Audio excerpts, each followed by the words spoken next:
সবজি চাষ।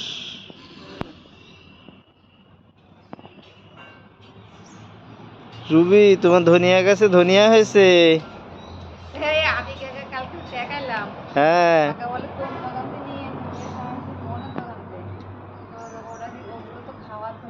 ও, ওই যে অসীম অসীম কালামের দোকান কোনটা? আমি তো চিনি নে।